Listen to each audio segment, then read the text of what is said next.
With groups such as the Democratic Socialists of America seeing a strong rise in membership in recent years, along with polls suggesting that a vast number of young people have begun rejecting capitalism and, at the very least, have been embracing a tame form of leftism, one could argue that socialist thought is indeed seeing a resurgence in the United States. Of course, with this dichotomy, we also see a great deal of misunderstanding of what socialism actually is from the likes of liberals and conservatives. One of the greatest misunderstandings, stemming from the ongoing accusations of Russian interference in the American 2016 election, is that Vladimir Putin is a socialist and that the Russian Federation, by extension, is a socialist state.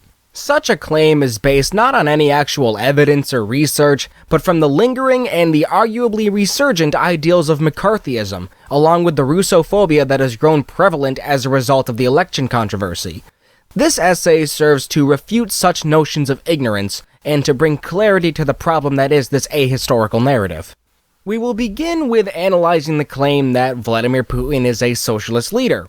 Many liberals and conservatives will cite Putin's history as a member of the KGB as to why he is apparently a socialist. However, such a claim is ludicrous. Yes, Vladimir Putin was originally a member of the Communist Party of the Soviet Union and worked for the KGB. However, he is not a member, nor has he ever been a member of the Communist Party of the Russian Federation, nor any other leftist organization since the dissolving of the Soviet Union. Since the fall of the CPSU, every political party that Putin has been a part of has been at the very least center-right. And each of these parties, such as People's Front and United Russia, have been branded as socially and nationally conservative, with no mention of socialism or leftism pertaining to any party that Putin has joined or headed since 1991. Putin himself has even denied this mythical affinity for communism, having spoken against the socialist system on multiple occasions. To quote the man himself, "Whoever does not miss the Soviet Union has no heart. Whoever wants it back has no brain." Putin's actions reflect this statement as well. For instance, upon becoming acting president after the resignation of one Boris Yeltsin, the man who helped introduce neoliberal shock therapy into the former Soviet Union, Putin announced that charges of bribery and corruption against Yeltsin would not be carried through. If Vladimir Putin was indeed a communist as many claim, would a neoliberal shill such as Yeltsin have even lived much longer with these charges against him? The following argument as to why Putin is apparently a card-carrying communist is perhaps the most absurd: his tenure as president of Russia. Initially serving from 2000 to 2008, and again from 2012 to the current day, 2020, Vladimir Putin has been the president of Russia, totaling to 16 non-consecutive years as the leader. This collective tenure is nothing to simply brush off.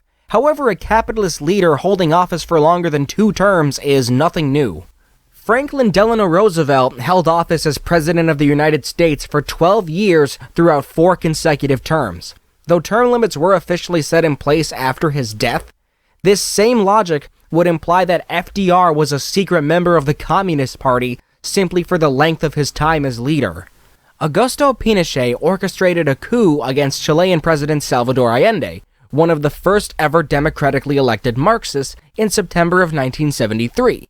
This effectively plunged Chile into economic hardship and state-sponsored mass murder. Upon the removal of the democratically elected Allende, Pinochet held a position of power in Chile for upwards of 17 years.